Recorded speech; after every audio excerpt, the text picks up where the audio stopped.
ಮುಖ್ಯಮಂತ್ರಿಗಳೇ, ಪ್ರಾರಂಭ ಮಾಡಿ ವಿರೋಧ ಪಕ್ಷದ ನಾಯಕರಾಗಿ ಕೆಲಸ ಮಾಡಿದ್ದೀರಾ.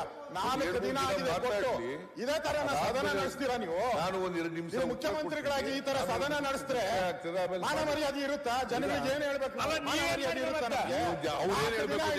4 ದಿನ ಆಯ್ತು ಬಂದಿರೋರು, 4 ದಿನ ಆಯ್ತು ನನ್ನ ಅಜೆಂಡಾ ಅಂತ ಮಾಡಿದ್ರೆ ಗಮನ ಮಾಡಕ್ಕೆ ಮಾಡ್ತಾ ಇದ್ದೀರಾ ನೀವು?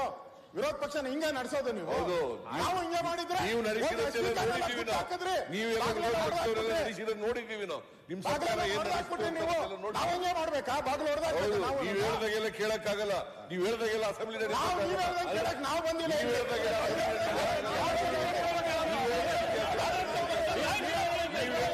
ಅಜೆಂಡಾ ಪ್ರಕಾರ ಇದ್ದಾರೆ, ಅವ್ರು ನಡೆಸಬೇಕು.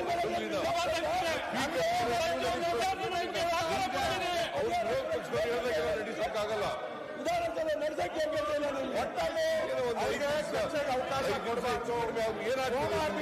ಮಾಡ್ತಾ ಇದ್ದಾರೆ. ನಿನ್ನೆ ಪ್ರಸ್ತಾಪ ಈ ತರ ಮಾಡಿ ಮಾಡಿ ಮಾಡಿ ಚರ್ಚೆಗಿಂತೆಲ್ಲ ತರೋದು ಮುಂದಕ್ಕೆ ಹಾಕೋದು 4 ದಿನ ನಡೆದು ಬೆಳಗಾವಿಯಲ್ಲಿ ನೀವು ಮಾಡಬೇಡಿ ಅಂತ ಹೇಳಿದವ್ರು ಯಾರು? ಬೆಳಗಾವಿಯಲ್ಲಿ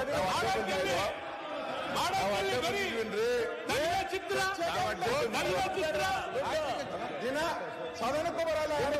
ರೋಡೆಲ್ಲ ತಡ್ರಿ, ಅದು ಅನೌನ್ಸ್ ಮಾಡ್ಲಿ.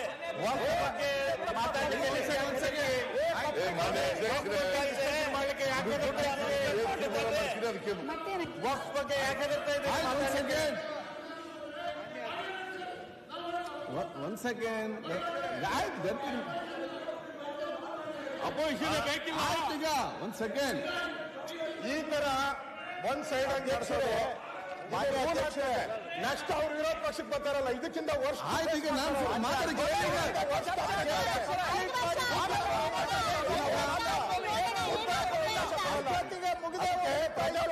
ರೀತಿಯಲ್ಲಿ ನೋಡಿ.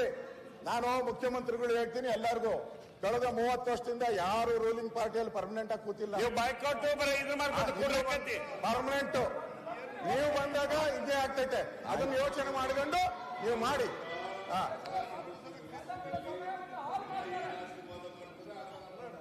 ಅದಕ್ಕೆ 30 ವರ್ಷದಿಂದ ಯಾರು ರಿಪೀಟ್ ಆಗಿಲ್ಲ ಆಶೀರ್ವಾದ ಮಾಡಕ್ಕೆ. ನೀವು ರಿಪೀಟ್ ಆದ್ರೆ ಯಾವಾಗ ಆಶೀರ್ವಾದನೆ ಮತ್ತೆ ಬಿಡಿ. ನಿಮ್ಗೆ ಯಾವಾಗ ಆಶೀರ್ವಾದನೆ ಮಾಡಿದ್ವಲ್ಲ. ಈಗ ಒಂದು ಸಬ್ಮಿಷನ್ ನೋಡಿ ಅಧ್ಯಕ್ಷರೇ, ನಾನು ನೀವು ಕೊಟ್ಟಿಲ್ಲ ಅಂದ್ರೆ ಸದನ ನಡೆಯಕ್ಕೆ ಅವ್ರು ಹೆಂಗ್ ಮಾಡಿದ್ರು ಹಂಗೆ ನಾವು ಶುರು ಮಾಡ್ತೀವಿ. ಇಲ್ಲ ಶುರು ಮಾಡ್ತೀವಿ, ಇಲ್ಲ ದಾರಿ ಇಲ್ಲ, ನಮಗೆ ಬೇರೆ ಆಪ್ಷನ್ ಇಲ್ಲ.